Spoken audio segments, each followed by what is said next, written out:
Isang mapagpalang gabi po sa ating lahat. Muli ako nga po pala si Nieta Sebastian and welcome to our daily devotion with Pastor Russell Ocampo.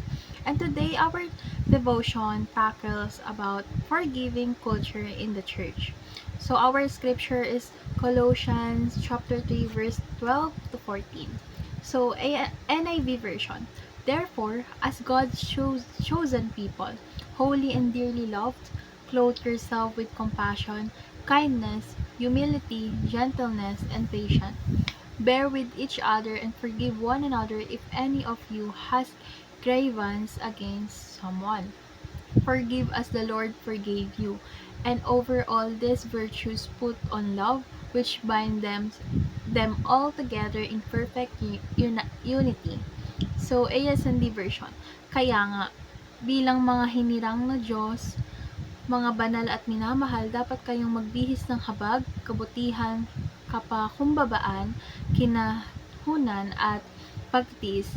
Magtiisan kayo at magpatawad sa isa't isa kung may hinanakit kayo laban sa inyong kapwa. Magpatawad kayo gaya ng pagpapatawad sa inyo ng Panginoon. At higit sa lahat ng ito, isuot ninyo ang pag-ibig na siyang nagbubuklod sa lahat ng bagay. So, dadako na po tayo sa ating teaching. Mamaya ko na lang po i-explain yung aking observation sa dulo.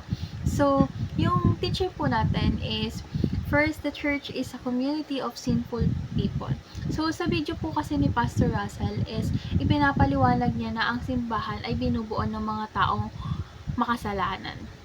Bagamat bahagi ng katawan ni Kristo ay hindi perpekto. Lahat tayo ay nagkakasala at nangangailangan ng biyaya ng Diyos. Walang sino man sa simbahan ang walang bahid ng kasalanan.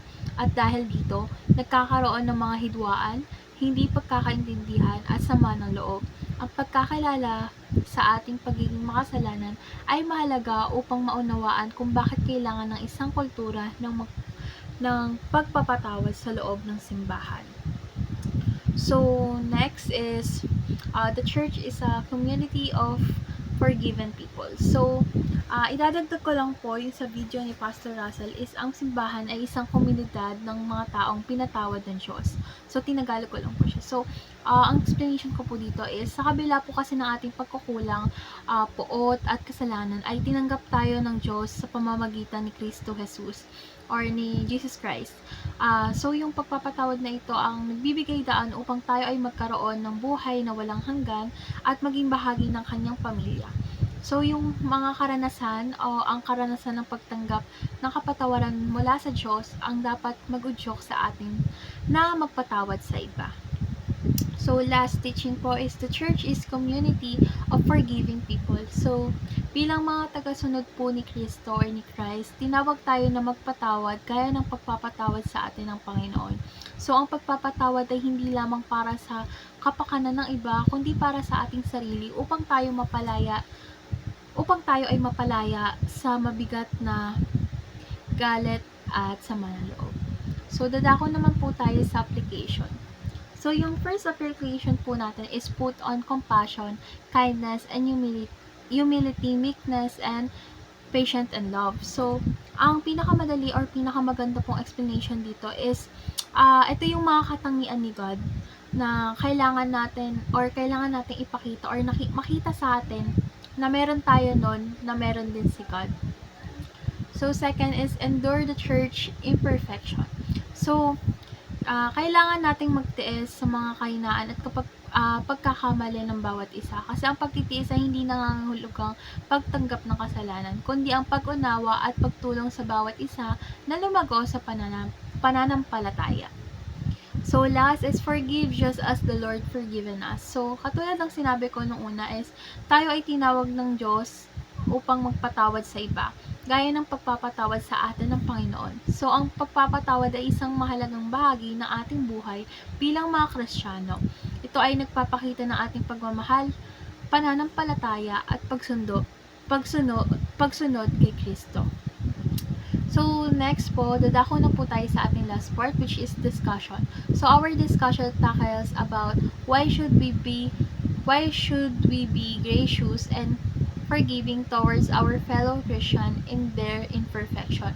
So bilang Kristiyano po kasi ay tayo ay tinawag na maging mapagpatawad dahil tayo mismo ay nakakaranas ng walang hanggang kapatawaran mula sa Diyos.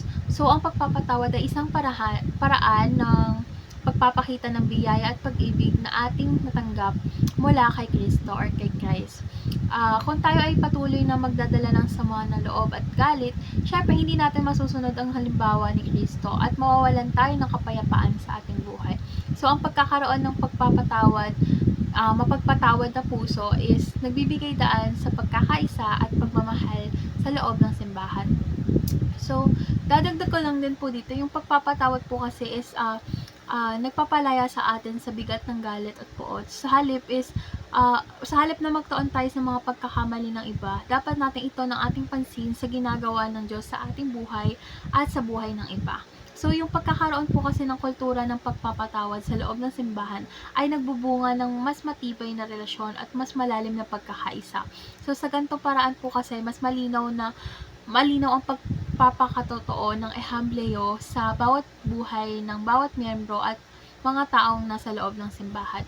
So, yun nga po, dahil sa pamamagitan din ng pagpapatawad is naipapakita natin ang tunay na kapangyarihan ng ebanghelyo.